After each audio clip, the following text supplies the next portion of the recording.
I'm Jesse Manalastas Robredo. I'm Secretary of the Department of Interior and Local Government. When I first became mayor, we didn't have the local government code yet. The budget of the city was around 18 million pesos. And, you know, if you're a new local official, you have a lot of big plans for the jurisdiction in the locality. So the problem then was where you will source the funds for the projects that you would like to implement. And, of course, there was World Bank Premium. Right now, this is what we call the Municipal Development Fund. And, of course, there were government banks that had windows for loans to local government units. And there was some discussion on the flotation of funds for LGUs. Now, we decided to borrow money from World Bank for a bus terminal project. And we felt that the terms for the money coming from World Bank were most advantageous to the local government unit. The project was self-liquidating. In fact, later on, the revenues we realized from the project were much more than the cost of maintaining and operating the economic activity.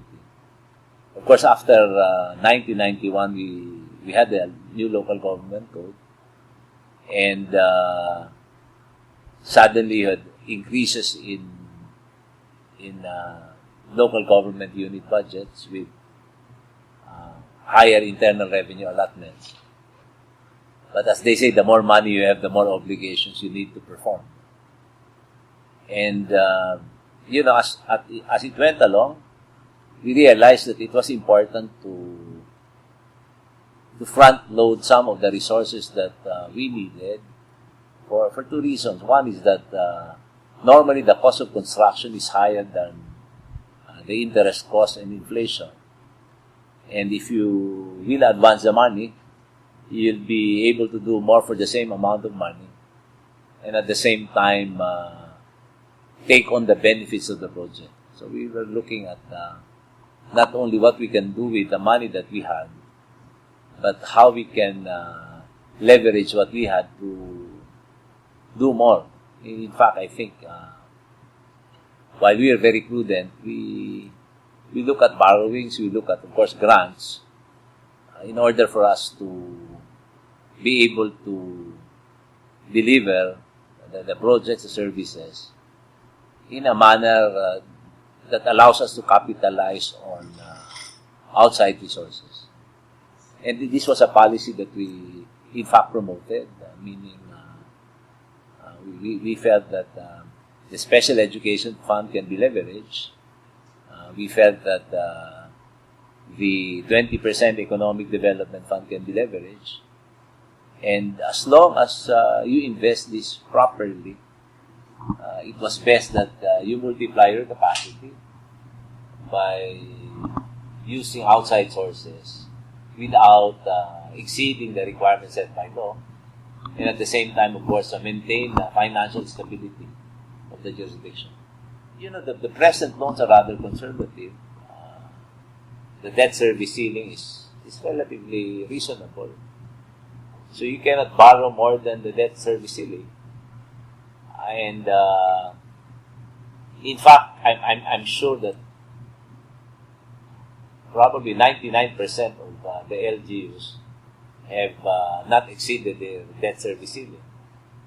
And if you have a debt service ceiling that is a little conservative, it's based on historical income and historical revenue, when in fact it should be based on forecasted or projected revenue. So in terms of whether we assume, or LGUs assumed a high degree of risk, I don't think so. The challenge, I guess, was in terms of how well the projects were selected.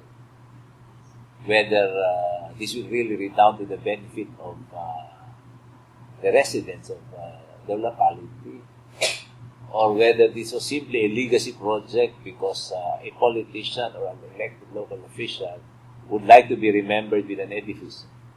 I don't think that's more, we can say, the more appropriate reason given. It's really more of the constituency being averse to loans. Because for a long time, government performed poorly when it comes to borrowings and using the money that was borrowed.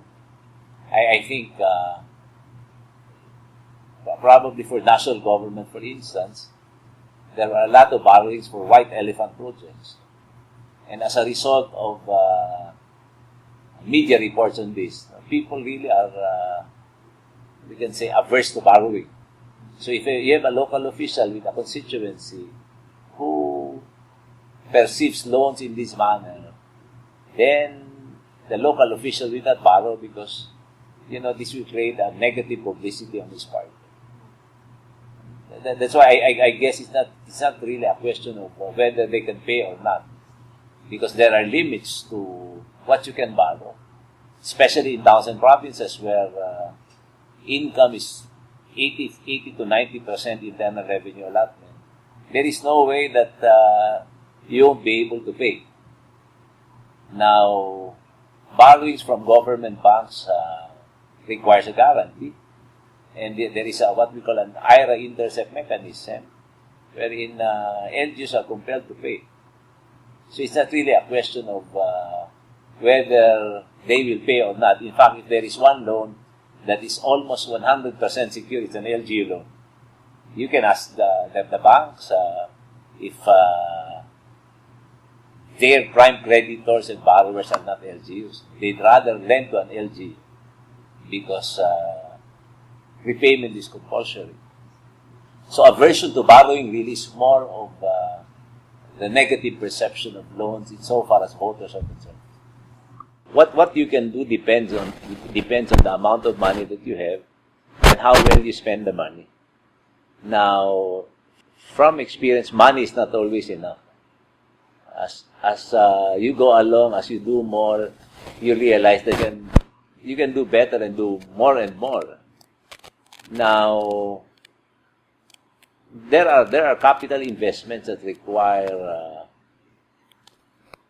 a significant part of the annual budget. So if it's not borrowed, then you'll impair delivery of other services that are required of the local government unit. So it's really a balancing, you do a balancing act between making sure that the LG is financially stable. You assess both short-term and long-term needs. Of course, you finance long-term needs with long-term obligations. You finance short-term needs with short-term obligations. Normally, the general fund, the annual budget, is focuses on small capital outlays and capital investments, and of course, delivery of regular services. So when you talk of big projects that will require significant amounts of resources and payback is rather longer, necessarily you need to consider outside sources. While it may be true that from time to time you get grants, sometimes these grants are donor-driven. These are not driven by the specific requirements of the local government unit. I'll just give you an example. We borrowed money to fund a coliseum in the city. And we did realize that the city government will subsidize a requirement of Naga City, while putting up and maintaining that coliseum will incur more obligations than income on the part of the city government. We knew that the trickle-down effect and the collateral benefits of having that coliseum to the businesses in the city will much more than compensate the subsidies that we might have to put in. And that cannot be funded by a regular budget coming from the city government. In fact, we tried, where for several years we secured a congressional insertion, a bidda from several congressmen, and attempts to secure a grant. But, it delayed the project because it's not really a priority of national government. So eventually we ended up with a loan. And that loan was decided by the City Development Council, meaning there were a lot of public consultations with the chamber, with non-government organizations in the city, asking them if we would wait for further bid-ups and congressional insertions, or borrow money so that we'll be able to complete the facility. And the vote was almost unanimous, meaning almost all the members of the CDC and the Sangguniang Panlunsod agreed that we need to borrow money for it. Now, one of the dimensions that we introduced in the city is really to consult the people when we borrowed money. In fact, we called a referendum when we borrowed money from World Bank. It was voted upon in a referendum. The local government code provides a vehicle to consult the residents.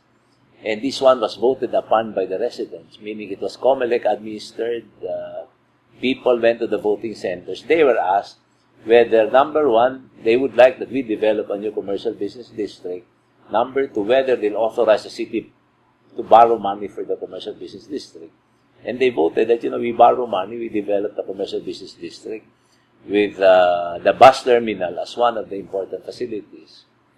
Now, that takes away the negative implication of an LGU borrowing money. Now, if I may suggest, that should be made a requirement. If the borrowing is for a non-revenue earning project, I think the people should be consulted at the minimum by way of a CDC resolution or by way of a referendum. Now, if it's a revenue generating activity, then the annual budget must indicate that payments for the amortization will come from revenues of the enterprise. This will dissuade LGUs from borrowing money for projects which they claim to be economic enterprises or revenue generating, when in fact they will just subsidize it.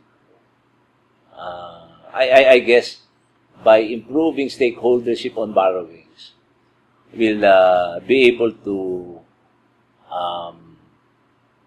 make LGUs more accountable for these initiatives, but at the same time take away the negative perception that an LGU must not borrow.